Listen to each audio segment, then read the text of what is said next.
Once the go-to spot for bargain hunters, dollar stores are now hitting a rough patch. With rising prices, changing shopping habits, and shrinking inventory, some locations just aren't what they used to be.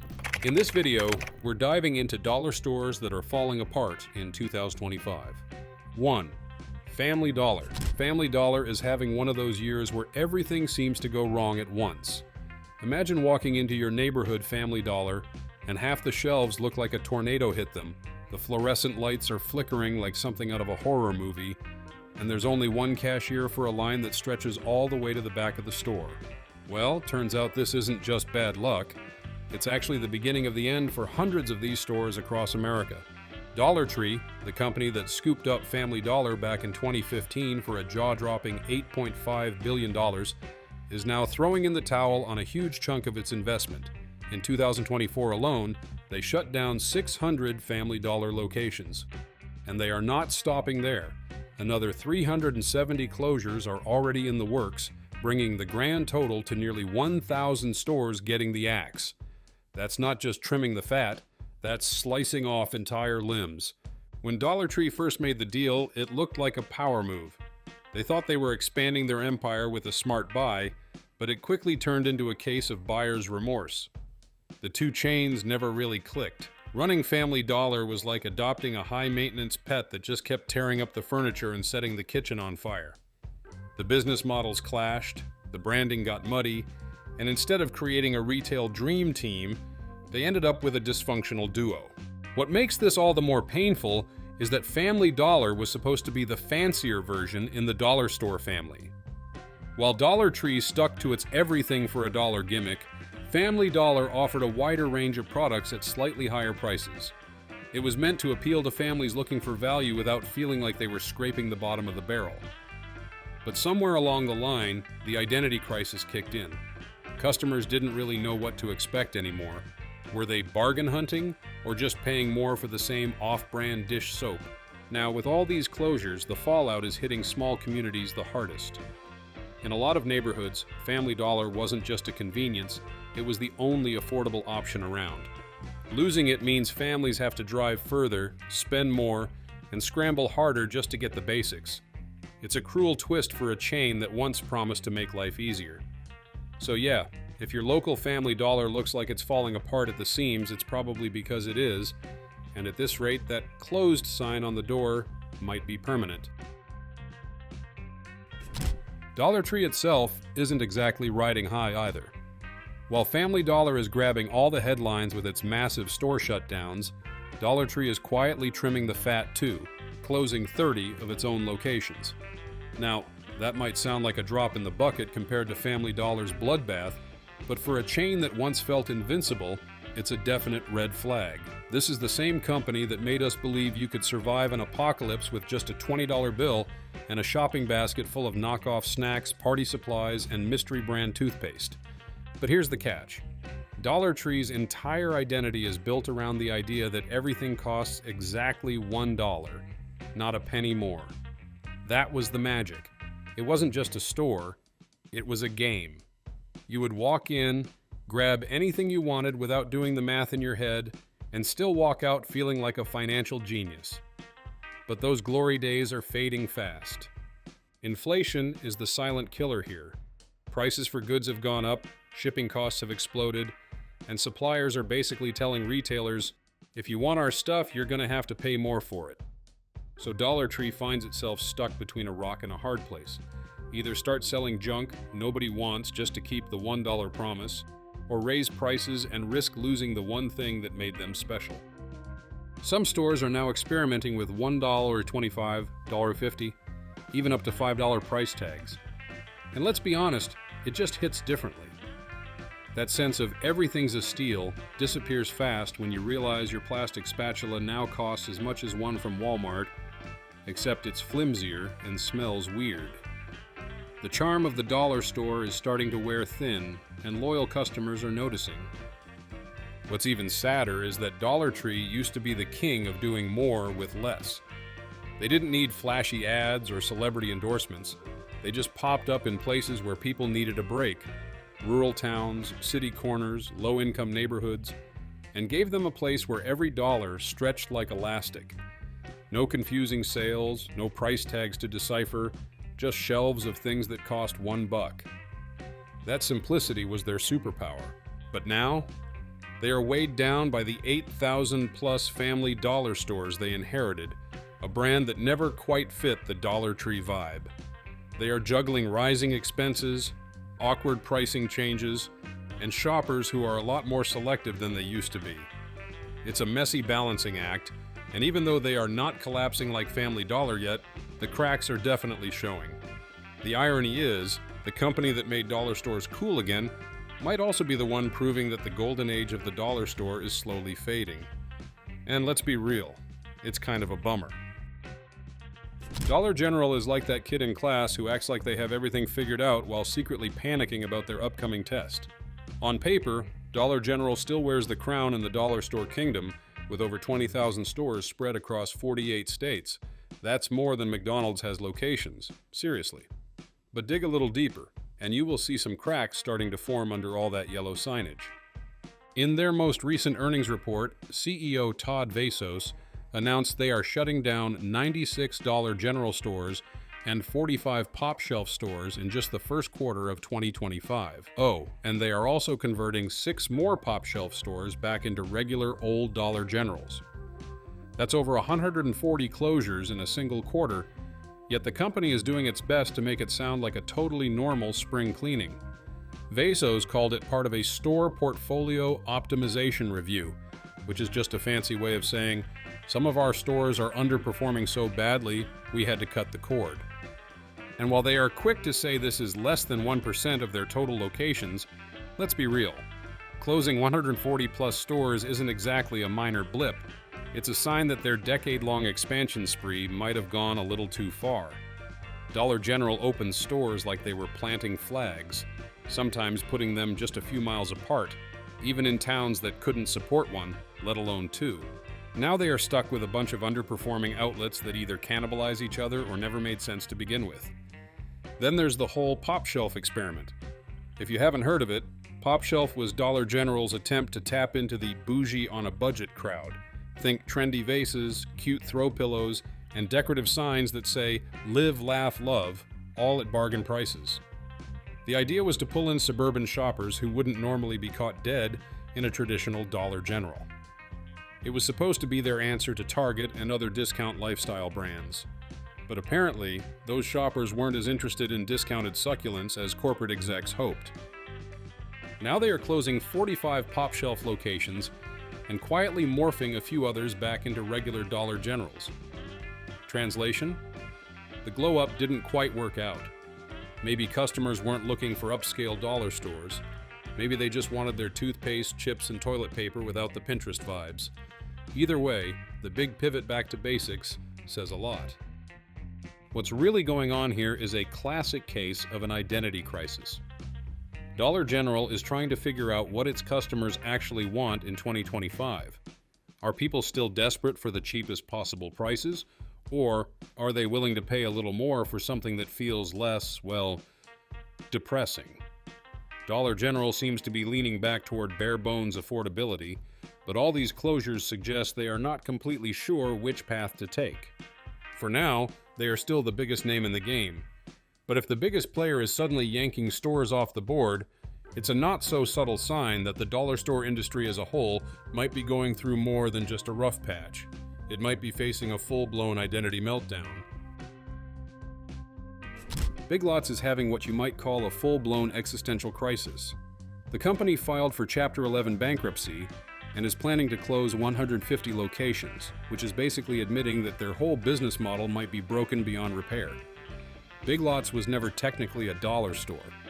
They were more like a discount department store that sold furniture, home goods, and random stuff at prices that were supposed to be way lower than regular retail. But they got caught in the same trap as a lot of discount retailers. Customers started expecting rock-bottom prices while also wanting decent quality and good service. The bankruptcy filing is particularly brutal because Big Lots was actually doing pretty well during the early days of the pandemic. People were stuck at home, needing cheap furniture for their home offices, And Big Lots was there with folding desks and office chairs that wouldn't completely destroy your budget.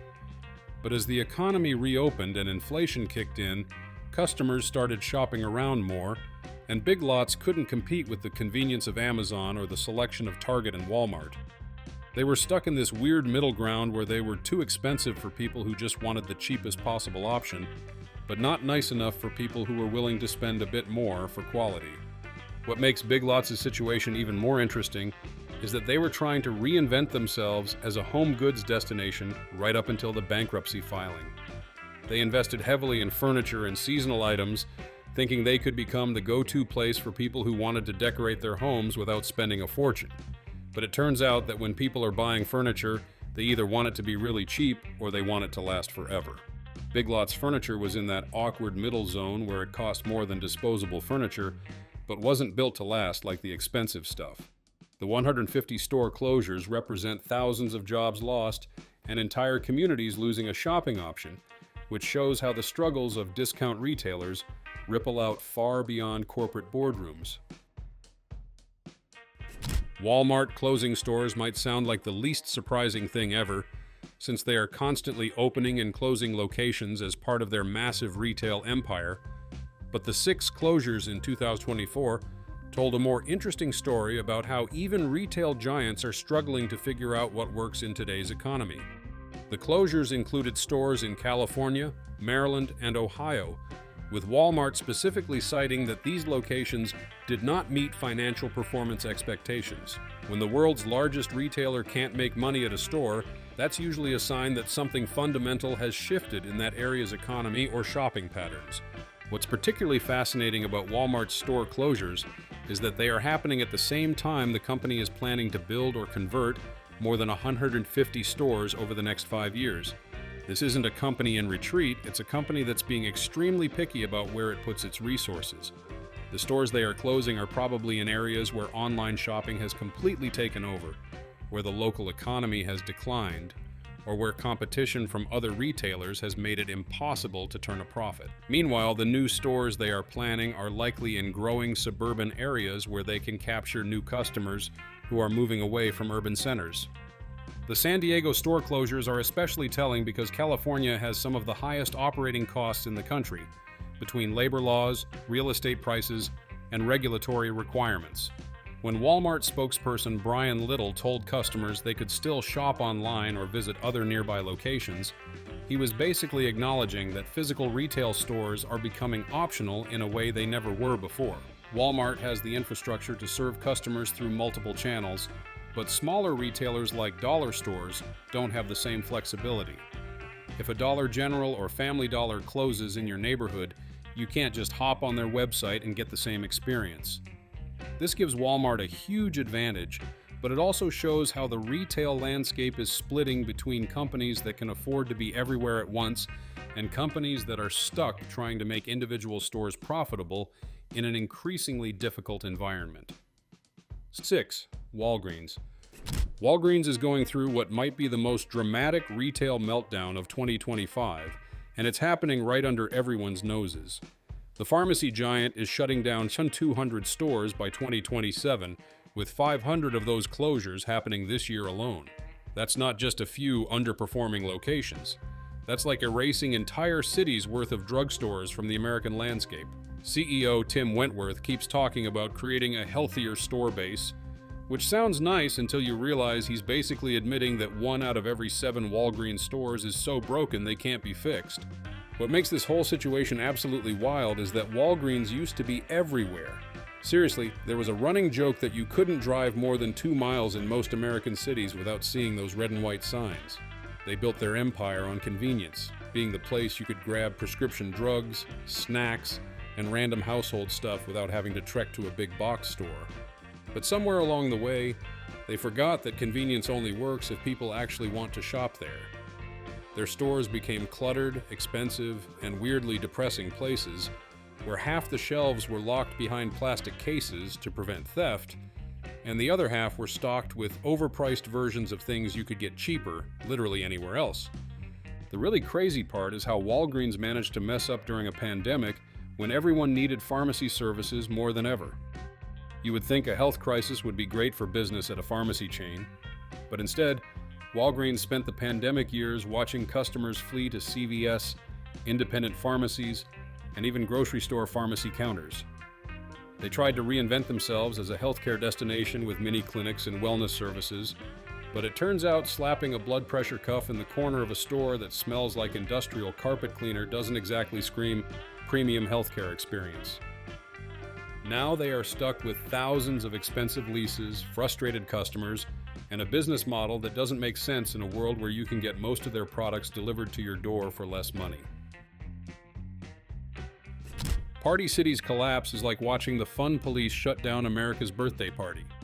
The company filed for bankruptcy in 2024 and has been closing stores left and right, including 7 locations in New York alone. But here's the thing that makes Party City's downfall so fascinating.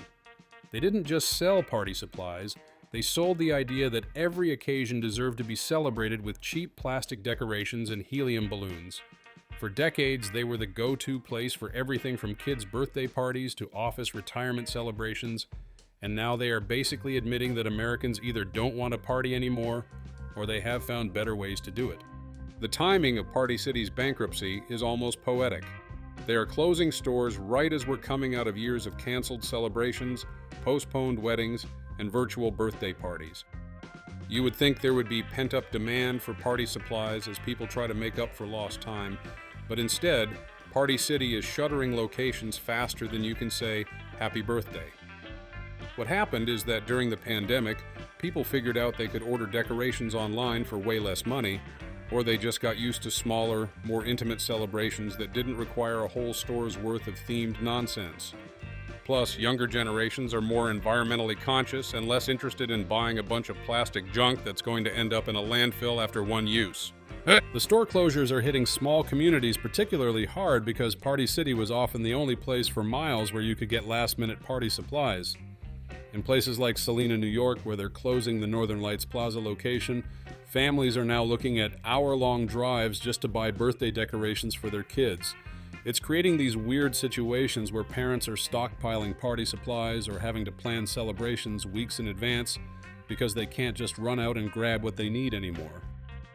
The fact that Onondaga County is down to just one Party City store inside a Marshall's Plaza shows how quickly the party supply landscape is changing.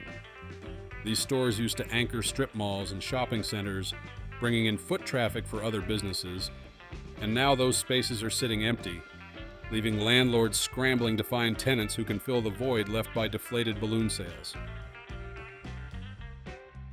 Buy Buy Baby's story reads like a business school case study in how not to handle a retail crisis. The baby goods retailer has been playing a bizarre game of corporate hot potato with its own stores and brand name. Back in 2023, when the company was drowning in debt, they sold their intellectual property to a New Jersey company called Dream on Me for $15.5 million. But here's the kicker. The 120 physical stores didn't come with that deal. So suddenly you had the situation where someone owned the Buy Buy Baby name and website, but all the actual stores were just sitting there empty like abandoned playgrounds. Then, in a move that would make your head spin, Buy Buy Baby decided to buy back 11 of their own brick-and-mortar stores in November 2024. Imagine selling your car, then renting it back from the person who bought it, except in this case it's a multi-million-dollar retail chain.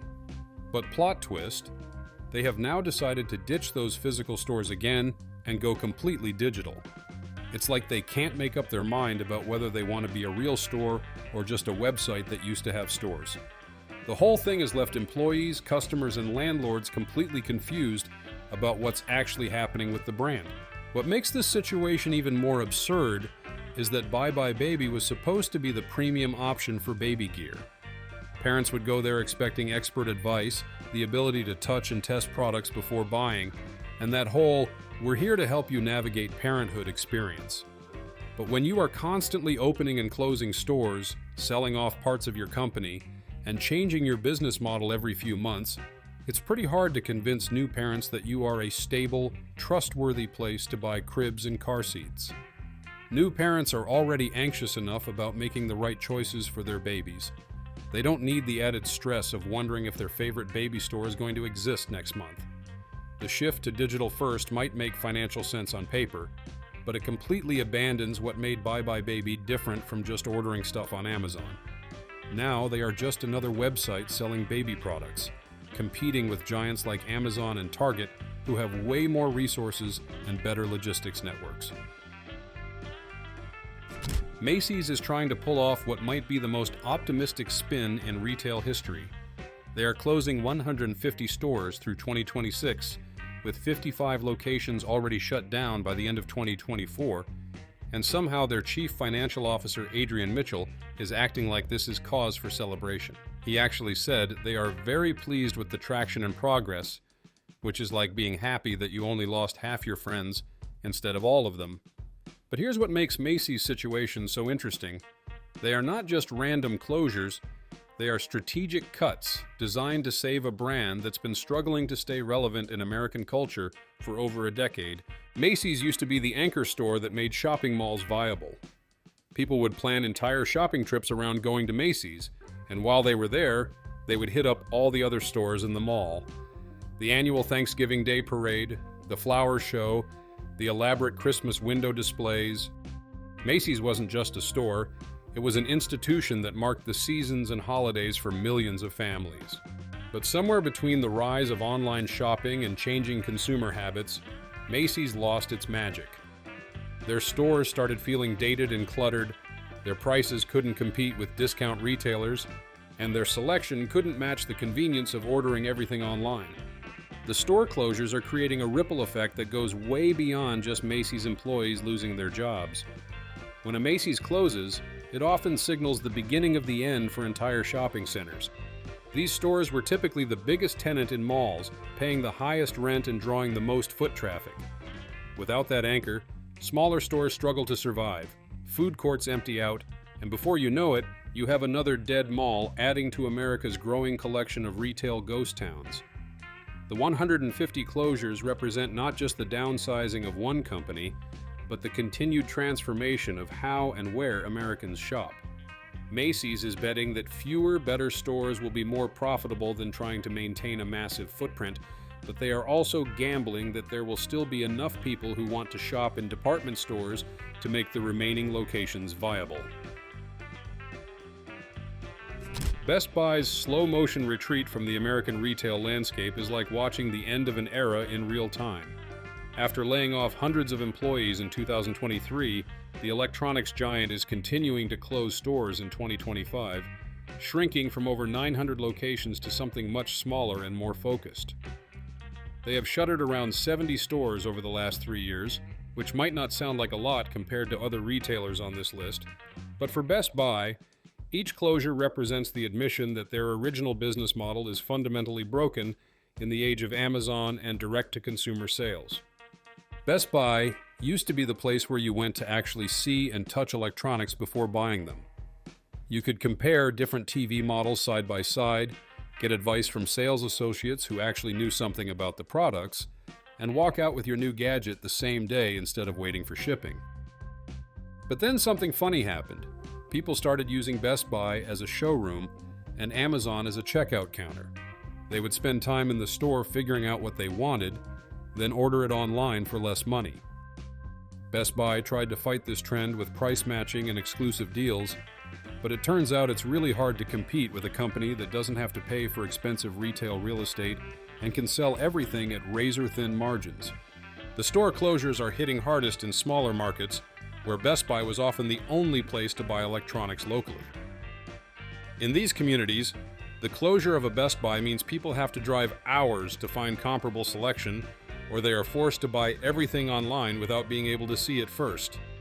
This is creating a weird situation where buying a new TV or computer becomes a major logistical challenge instead of a simple shopping trip.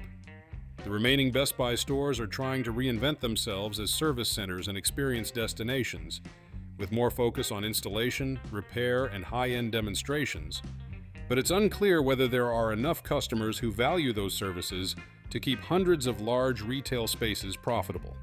The company is essentially betting that they can make more money with fewer stores by focusing on services rather than just selling boxes.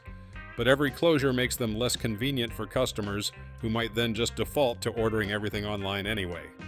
Thank you for watching, and see you in the next one.